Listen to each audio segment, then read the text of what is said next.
Hi, and welcome to Reasonably Catholic. In this season 3, we are dealing with the moral questions and the moral teachings of the Church.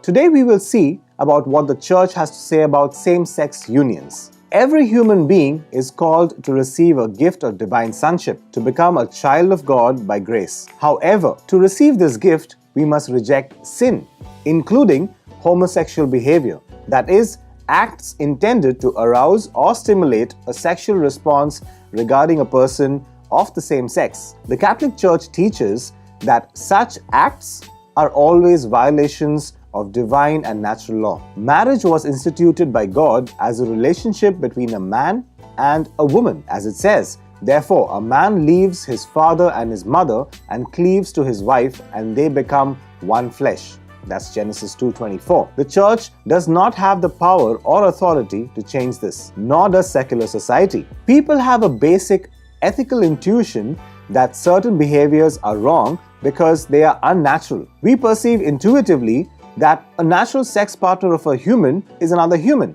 not an animal. The same reasoning applies to the case of homosexual behavior. The natural sex partner for a man is a woman, and the natural sex partner for a woman is a man. Thus, people have the corresponding intuition concerning homosexuality that they do about bestiality, that it is wrong because it is unnatural. Natural law reasoning is the basis for almost all standard moral intuitions. For example, it is the dignity and the value that each human being naturally possesses that makes the needless destruction of human life or infliction of physical and emotional pain immoral. This gives rise to a host of specific moral principles such as the unacceptability of murder, kidnapping, mutilation, physical and emotional abuse, and so forth. Even if there is a genetic predisposition towards homosexuality and studies on this point are inconclusive, the behavior remains unnatural because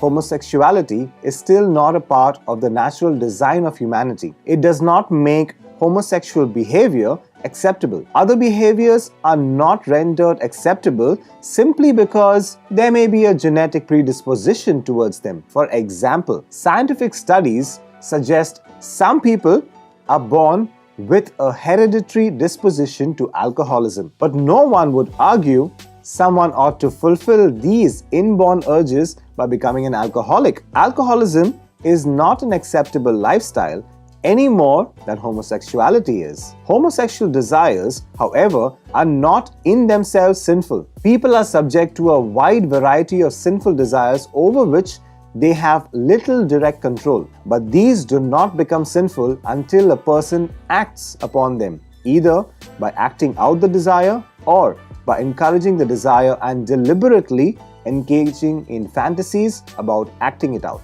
People tempted by homosexual desires, like people tempted by improper heterosexual desires, are not sinning until they act upon these desires in some manner. However, the Church also acknowledges, and I quote them from CCC paras 2357 to 2359, that homosexuality's psychological genesis remains largely unexplained. The number of men and women who have deep-seated homosexual tendencies is not negligible. This inclination, which is objectively disordered, constitutes for most of them a trial. They must be accepted with respect, compassion, and sensitivity. Every sign of unjust discrimination in their regard should be avoided. These persons are called to fulfill God's will in their lives and, if they are Christians, to unite to the sacrifice of the Lord's cross the difficulties that they may encounter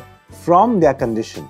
Homosexual persons are called to chastity by the virtues of self-mastery that teach them inner freedom, at times by the support of disinterested friendship, by prayer and sacramental grace. They can and should gradually and resolutely approach the Christian perfection. So, was that reasonable? Let us know in the comment section below. And until the next week, bye.